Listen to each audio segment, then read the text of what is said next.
Did you bring this up out of the blue, or did you come to it in some other way? I'm talking about your future plans. Like, was somebody say, "Well, have you decided, Malcolm, what you're going to do?" How did it launch? So I would say it launched in like two phases. One to do with like what I figured out what I didn't want to do. Cause like Yeah. for a second I really did think about joining the Central Intelligence Agency. They're Mm-hmm. full of very good people, honest people, and I think I could have really succeeded there, but I saw that advertisement and where it's like, did you see it where the Latina cisgendered woman Oh, can, that's awful. That's terrible. it's so just embarrassing, and what like all these things are pointing to me that the woke shit is like a virus that has just spread throughout all the institutions and culture, and it's at the point where it has having a big impact on the law. So if I gotta fight the wokies some way, that's probably the best way for me to do it. But the what put me into that kind of mindset was phase two, which Okay. was well, to elaborate really quick on phase one and wrap it up. So like the CIA was a bad idea. Being a history professor, I think, was a really bad idea. Mm-hmm. Because it's not that I'm scared to deal with like snowflake children or wacky professors. So much of like, once I learned that it's one thing if degrees are like PhDs are super hard to get, but you can get them if you're, have merit. Yep. There's a lot of backstabby little petty politics that fucking goes into that. So it's like I wouldn't even get a chance to face off the snowflakes. You know what I mean? Yep. Wouldn't even get hired. I couldn't get thrown out. If I'm never even there to begin with. Mm-hmm. So that was like kind of a huge damper, and part of me was in this kind of panicked, anxious state where part of me was like, maybe I'm just gonna have to go back to coding and suck it up and deal with it and just make something of myself. And if I start over, so fucking be it. I'm 30, good a time as any to fucking have one last shot at that kind of thing. But Yanni talked about that, so that got kind of the gears in my head turning of just how do I fuse what I'm good at with what I'm interested in. And I thought rather than like I'm good at lawyering, I'm like I'm good at arguing, both Yep. written and verbally when I'm prepared. Exactly. So I started to think more of those terms, and that was really powerful. So that put me in a really good mood and made me feel like I had more purpose. So that's kind of phase one. And then phase two was kind of a little dorky. So I made it 2 weeks sober, and it was right at the end of this 2 weeks is when I started to like make these decisions, and things started to kind of come together in a Okay. more clear way for me. And then I tried on the last night that meditation you sent me. Yep. Was it like Dwayne Breyer? I am Yeah. that. Wayne Dyer. Well, I've never been a big fan of this, but go ahead. Well, I thought you said the meditation was really something. It was. It was incredible. Mm. But I'm not sure that he actually did it. I mean, the sound and the biorhythms that they used and all of that. There was a lot of technical stuff in that meditation. Yeah, I'll It shook up my mind. It was like a psychedelic trip almost. dude, exactly. I had so the way I want to treat we we now is every few weeks it's like a spiritual mental trip into the desert. Okay. And by that I mean, so the first time I did that meditation, I was 100% sober, and it was freaky as fuck. Wasn't it?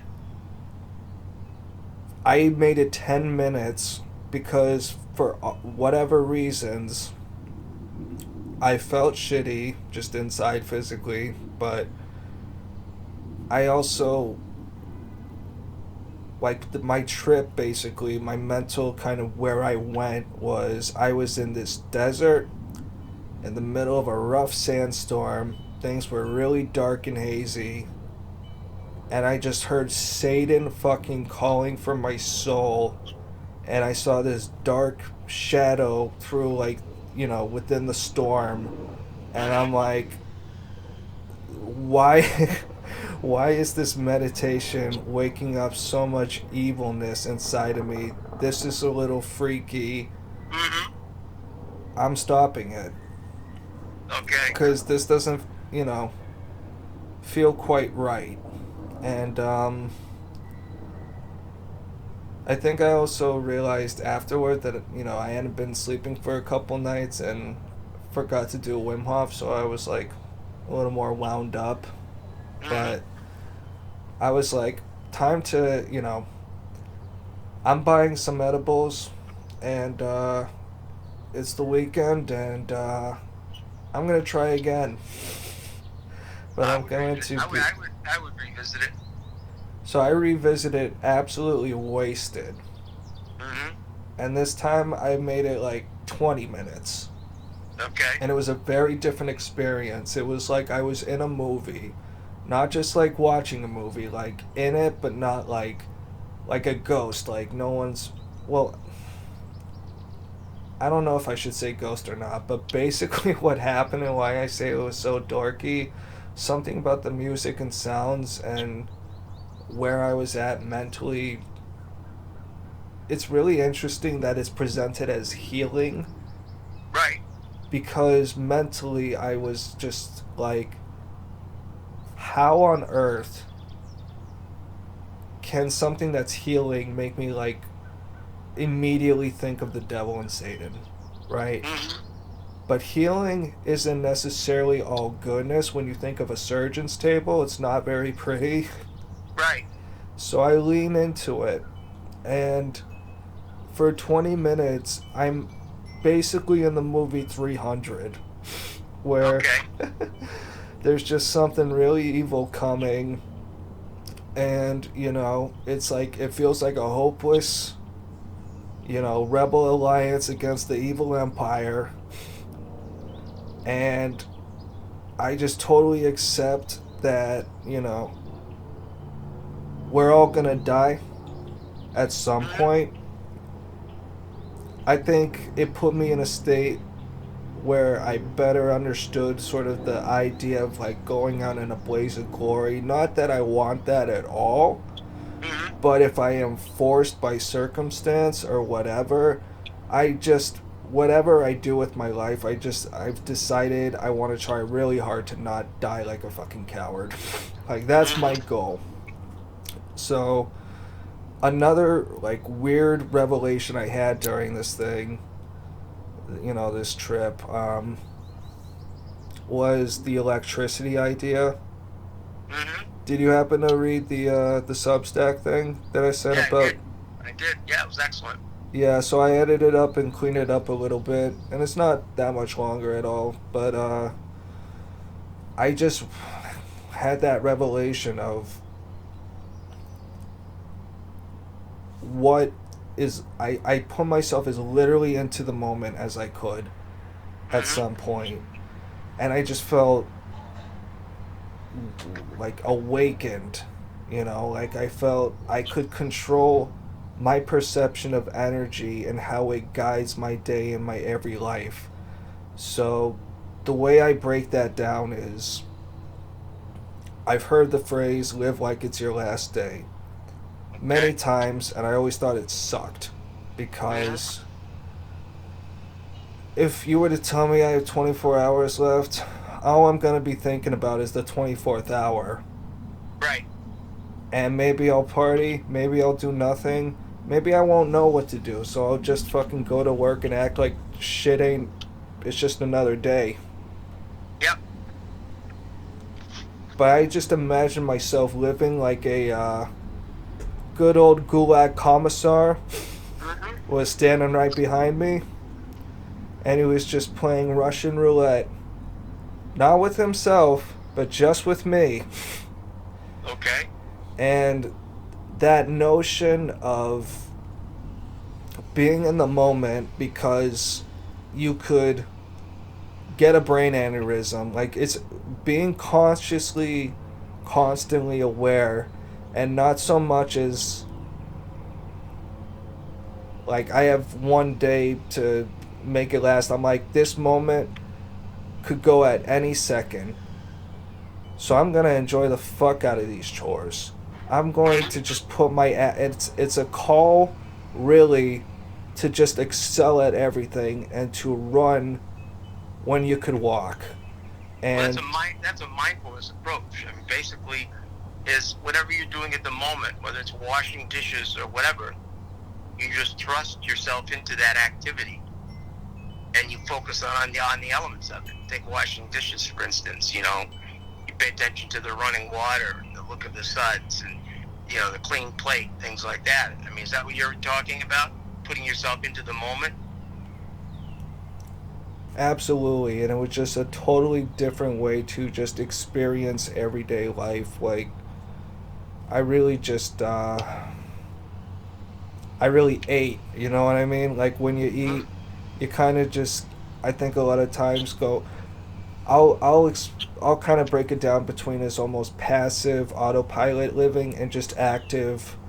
Every little finger twitch is my decision and has purpose behind it, you know? Well, take that into the mindfulness living. Mindfulness eating is where you do everything you don't do when you normally. You pay attention to the morsels of food. You pay attention to what you're putting in your mouth. You savor the taste. You compare it to the other things you're tasting. You feel the texture of what you're eating. I mean, it's a whole different thing. Yeah. It's an awakening of the senses, basically. Yeah, and I should say that before that second trip, when I went into like 300 mode, right before that, I had a whole, not quite life flash before my eyes thing going on, but kind of on death's door, and just seeing really earlier, simpler, more innocent, almost sort of heaven-like times. Kind of gladiator, walking through the fields and you just running your hands through the fucking reeds or whatever. Yeah. Kind of thing going on. I don't know. It was quite something, but it just made me want to live. Can I just say one last thing? Yeah. So once I put together the revolver image at the back of my head and moving and acting as if that was like a little ghost behind me, that was terrifying and stressful as fuck. So I changed the revolver to like 100-round revolver, and that was a lot better. Okay. I changed it to 1,000, and I just constantly imagine it like behind my head. Like, I really live like I am already in the gulag, and the commissar might kill me just out of boredom, you know? So, if he's playing Russian roulette with 100 rounds chambers, that's just a different tempo. I'd imagine 1,000-round chamber, and that was just took away the urgency. So I keep it at 100. Got it. And it just clicks, you know, like a little clock. So you listen to this twice, basically? Yeah. Once sober and once stoned. And like not just stoned, like trashed.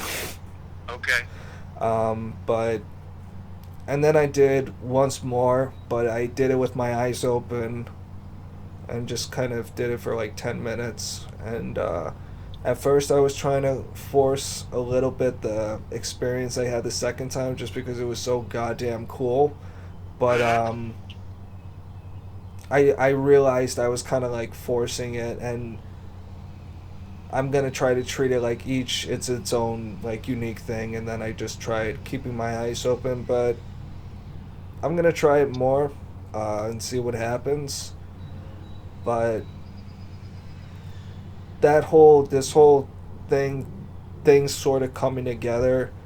I feel like the 2 weeks of sobriety was really good. So Absolutely. I'm still so. Thursday, Friday, today, I'm using a little weed. And after that, starting tomorrow, I plan to just go another 2 weeks sober, see what happens. Okay. So rather as treating it like a beer I have after work, treat it as like a peyote. You go out Okay. into the fucking desert and you really have to commit, man. Because I Well, can get the edibles now. for my end, you're thinking, and the stuff you were sending me, I said I didn't think you could.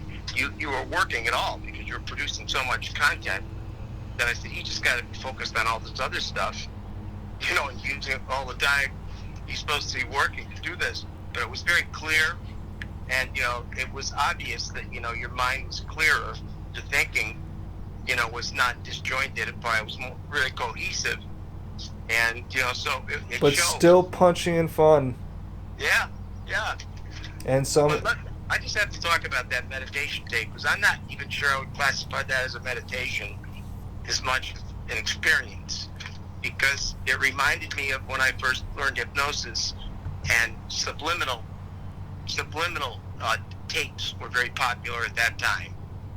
And they first came out, you didn't hear anything but this sort of sound and, weird sounds and things like that. And all the messages were subliminal. And, it reminded me a little bit of that, because what I was reacting to was the energy of that, what was it called, a meditation, whatever it was. The electricity, bro. A lot of energy in that, and a lot of different sounds. Technically, obviously, people knew how to mix binaural sounds in there, subliminal sounds. So whoever engineered that, was the key person, because Oh, absolutely. really, yeah, it was more visceral than certainly not it's kind of relaxed. It's more like listening to me, it was like listening to a movie soundtrack. Exactly. Like with the little. Right. Little slow, subtle things. It really made me think of like Braveheart and 300 and those kind of movies where like you're about to face off against like the big evil to save your peaceful little village, and Yes. you're overwhelmed and you're outnumbered and outgunned, but we all gotta die, damn it, so fuck it, let's have a hero's journey. Yep. Well, the way I came to it was some days when I call my long meditation, which is half an hour to 40 minutes, I will choose to do a shorter meditation, and then by chance just kind of see what pops up. What pops up on my screen, and I might just do that. If it's like 20 minutes or 15 minutes or whatever. If it's real long, I probably wouldn't do it. But I saw this one, and I said, well, this is to brag that this is the greatest meditation ever. Just, I'd like to check this out. So when I listened to it, I said, wow, this is more visceral, and it's awakening different senses and stuff. So it's better not to even, to think about what I'm listening to, is just to sit back and kind of absorb it. And then at the end of it, kind of see how I feel. And so it's sort of like giving up, just letting it go. And I thought it was good for that, and yeah, it was interesting. And I've since seen it in other places, not attributed to him. So I haven't had a chance to look into it to really see what the origins of that were. Mm. But it was almost like a Pink Floyd arrangement in parts too. It was weird. I think that's a good way to describe it, Pink Floyd. Yeah, synthesizers. I used to fall asleep to one or two songs from The Dark Side of the Moon. I would just kind of put them on repeat. Exactly. It sort of reminded me of that. That's really cool. But anyway, you've come to some realizations here, or at least some possibilities. And I think that's a great thing, because if you take your interest